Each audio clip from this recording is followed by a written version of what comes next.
Moving on up in here, I got a monitor set up right here. Hi.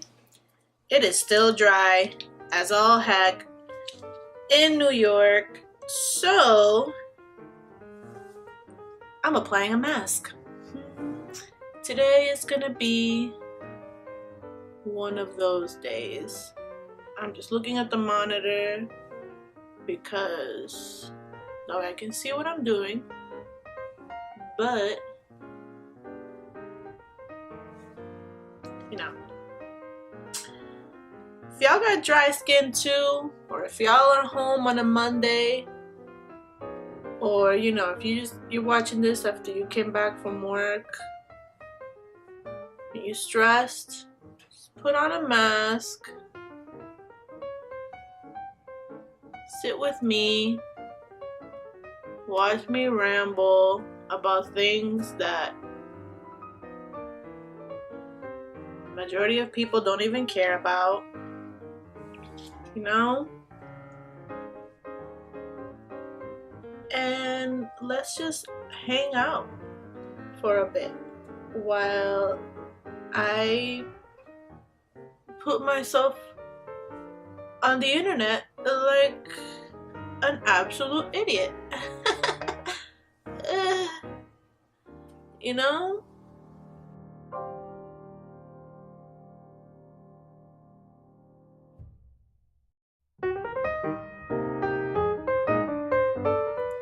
If y'all are wondering what I'm using this thing, one of the things that I talked about on my skincare video.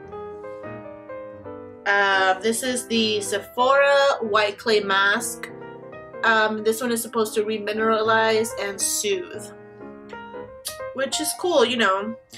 And this thing, you're supposed to leave it for 15 and 20 minutes. I'm gonna hope that this video will be maybe shorter than that, because I have had a bad habit of making videos that are way too long. But you know, I don't know if that's a good thing or a bad thing, especially nowadays with the YouTube climate and how things are. It's like, whoa.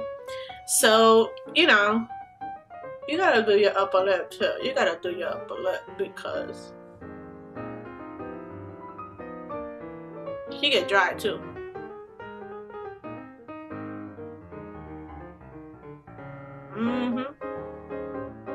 Gotta do that mouth.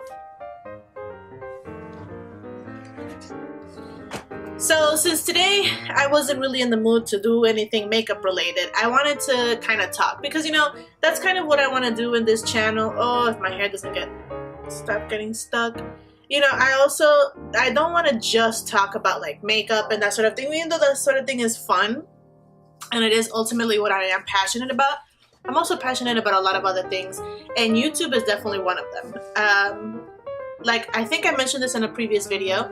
I have been watching YouTube for a very, very long time. I created this channel back in 2018. No, in 2008. Whoa, not 2018. 2008 was when I signed up for YouTube for the first time, and I was watching a lot of other YouTubers. And I've been following this platform for a really long time, and I followed a lot of different kind of creators from all different types of genres, and ultimately it's what kind of inspired me to do this and to feel comfortable being in front of a camera looking like this. This is on the internet now. Great. Anyways, essentially what I wanted to talk about was the culture of YouTube, and kind of like what YouTube is like, and not just YouTube, but any kind of online platform where people are allowed to create and to upload content and actually make a living out of it. How it is for an outsider, somebody who is from the outside looking in and now trying to kind of become a part of it. For those of you who don't know, I am in my 30s. So I'm not a young person, and normally a lot of the, well, I mean, I am young. I don't know why I said that, but you know what I mean. Like, I'm not normally the demographic that a lot of people tend to make content for, because, you know, normally people of my age even though we may consume a lot of content online, we normally don't engage as much as younger audiences. We don't tend to engage much as teenagers and younger people that may have the time to do that, or the energy to do that, or the want to do that. Like, honestly, I have so many people on YouTube that I love and admire, and it hasn't been until recently that I started, like, you know, like liking posts on Twitter and retweeting stuff, because I never felt the energy or the need to do that before. Like, I would see their post on Instagram and I'm like, cool picture, or I would upload a video and I'm like, cool video, and that's about it. Like, I never felt the need or the desire to like be noticed by them, have them know that I existed. I subscribe to your channel, I support your content. That to me was enough. And so because I know that content isn't normally stirred towards me, towards my kind of demographic, it's stirred more towards a younger demographic, I noticed that the kind of content that has been put out on YouTube has changed a lot in the last couple of years. I mean, I'm sure this is something that, if you are an avid YouTube watcher, this is probably something that you have heard 1,000 times from a lot of other people, how people's content has become very vapid and trivial and very fluffy and safe because of the algorithm and all this stuff. And, you know, now this whole situation with all these other big YouTubers that are doing horrible things in the name of views. And it's like that conversation has been had before. But what I wanted to talk about was kind of like how the people from my side, like how we see things, you know, like how somebody my age who probably has a full-time job, who probably has children or is surrounded by children in one way or another, might look at these things. Like, a lot of people in my circle and people that I normally talk to, or that I talk to where I worked at, first of all, a lot of people don't even watch YouTube. Second of all, a lot of people don't even know any kind of YouTube famous people. There's very few people who I would talk to that would be like, oh yeah, I watched this person, and actually give me a name. Some people would just be like, oh, I watched this video from this one person, maybe through Facebook, who knows.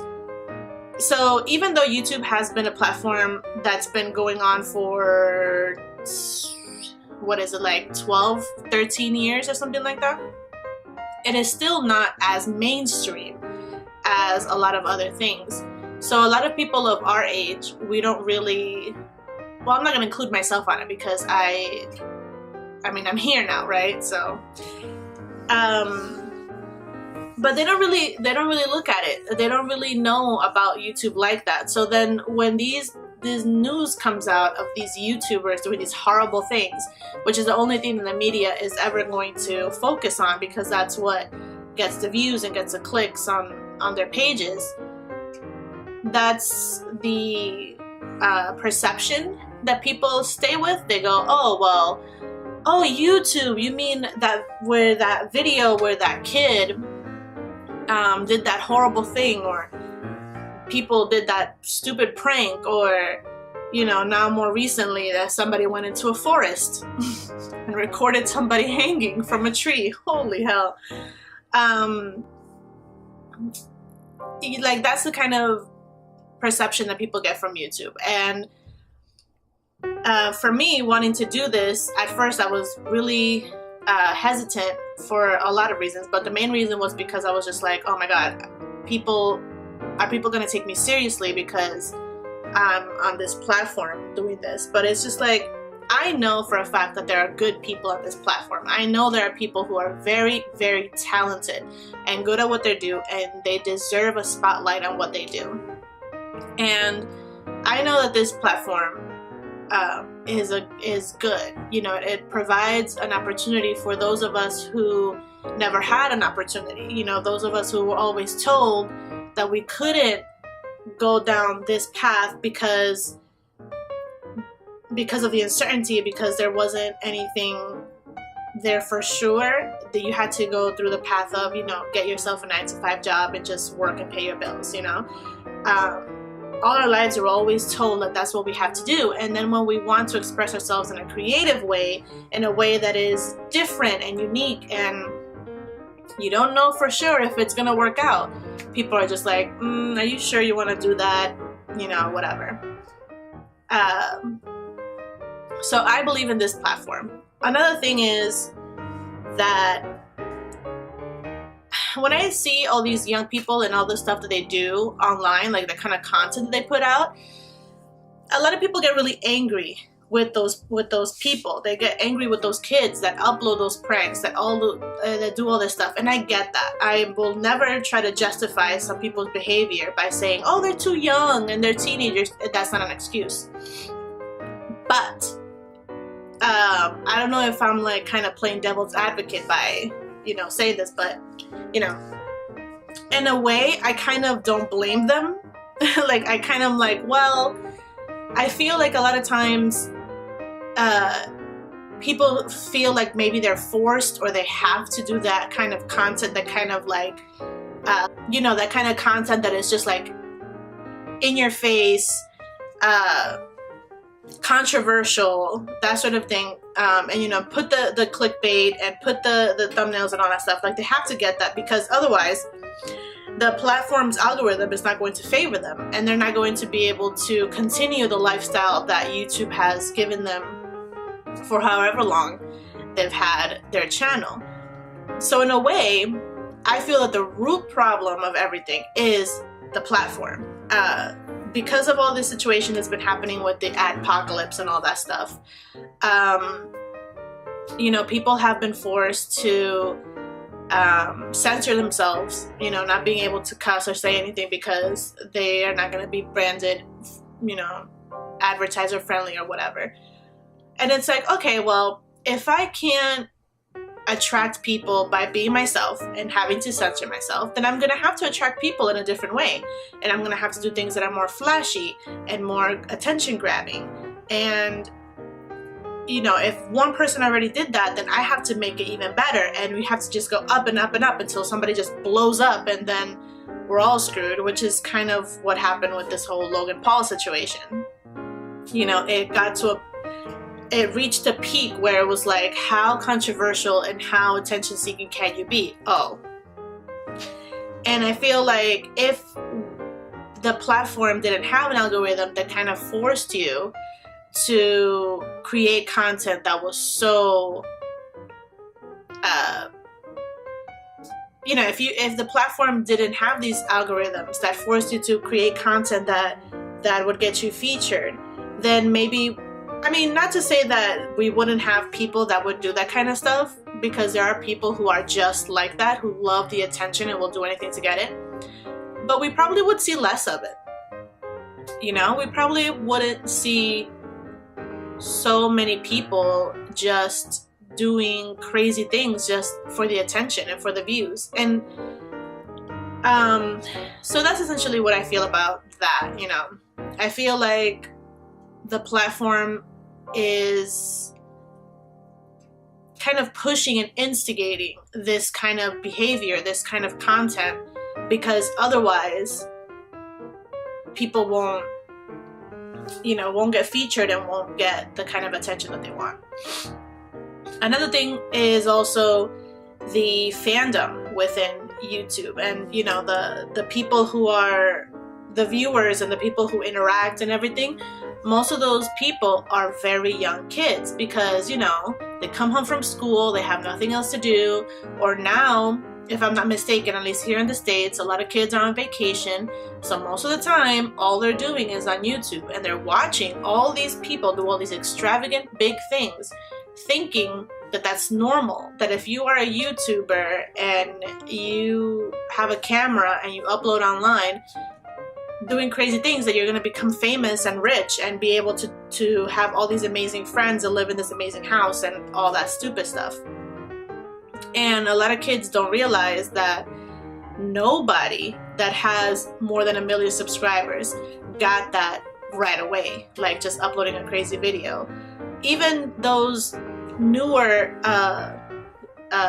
YouTubers who maybe gained subscribers in like in a year or so, I mean, a lot of them were Viners, so they already had a following from a different platform, so they didn't really come from nothing. They didn't really start from the bottom. They already had a following, so that's why it was easier for them to kind of, you know, I mean,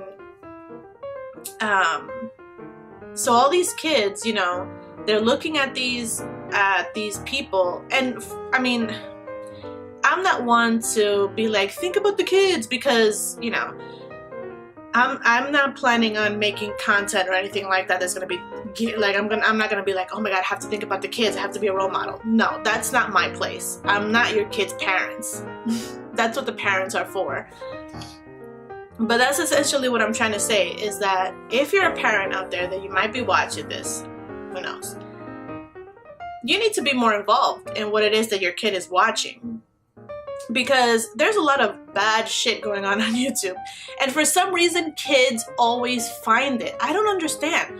So many times, like, kids that are from the ages of like 7 to like 13, 15, they're always watching and finding the worst content. And like, you know, you ask them like, oh, who are the YouTubers that you watch?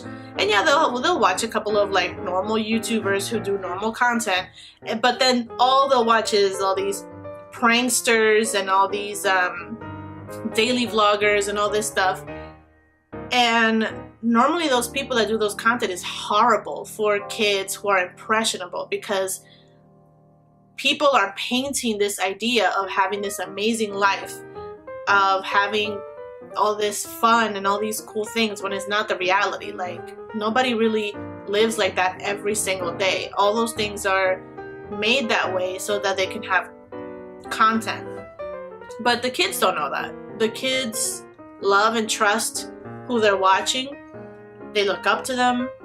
And the parents, you know, they're just like, oh, I don't know, my kid loves to watch YouTube. I don't even know who he's watching.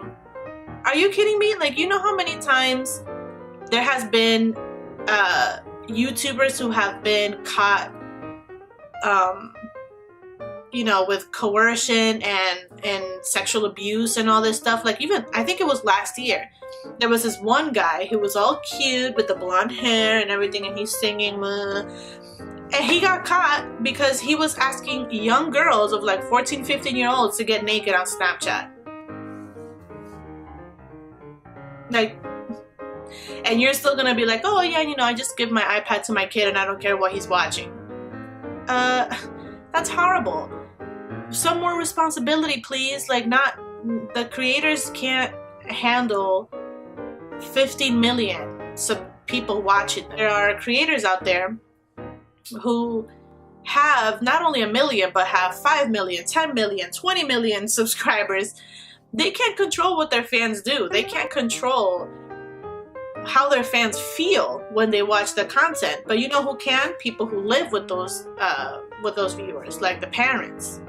You know, you can't always just go pointing your finger at someone and going, oh, you shouldn't have done. No, maybe you should have just spoken to your kid and told them why what happened was wrong, or asked them how they felt about what happened. So that way your kid doesn't do like a lot of kids have done, taken their phone or a camera and uploaded a video on the internet talking crap about how they love their creator and how they don't think they did anything wrong.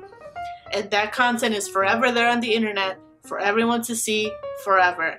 And it will never be forgotten. The internet will not allow for it to be forgotten. And when they're older and try to get a job or try to be taken seriously, people will bring it up and be like, oh, you remember when you were 12 years old and you made that video about that one stupid ass YouTuber that now is in jail, saying about how you didn't think he did anything wrong? Huh?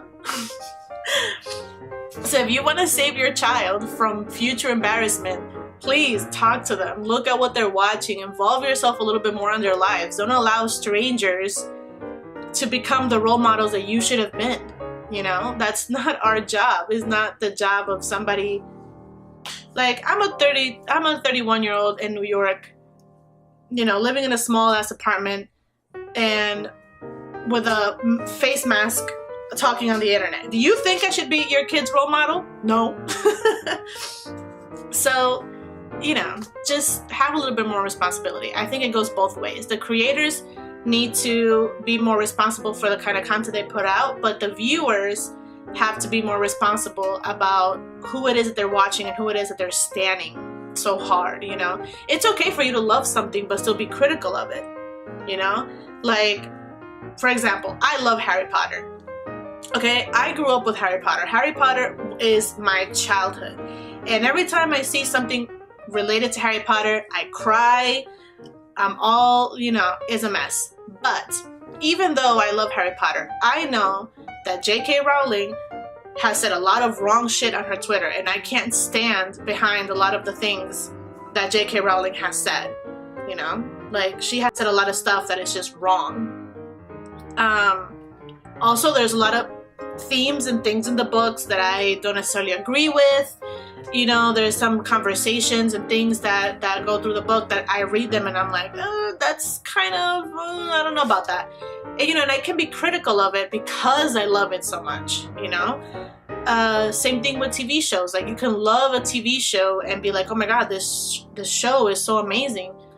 But you can still criticize it and say, well, you know, this episode wasn't so good, or this season wasn't exactly what I thought it was going to be. Same thing with a musician. You can love a musician's music, but you can still be critical of the person and be like, well, you know what? This person is very talented. They have great music, great beats, but that person fucked up. They did something that was wrong, and I can't stand by what they did. Like, that's normal. So if there are any kids who are watching this, which I doubt, I mean, I don't think anybody's watching this, but, you know, don't be just another one in the herd. You know, just have a thought for yourself. Just think about who it is that you're watching, why you're watching them, if you stand behind what they do. Parents should allow themselves to be more present in what their children are watching. And creators, just do better. Just do better.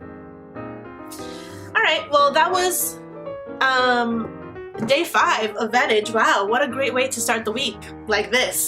That should give you a little teaser of what to expect for the rest of this week. What? I'm gonna go eat because I'm hungry. I'm hungry. And I'm gonna wash off this mask. And I will hopefully see you guys tomorrow. Thank you very much for watching. Bye!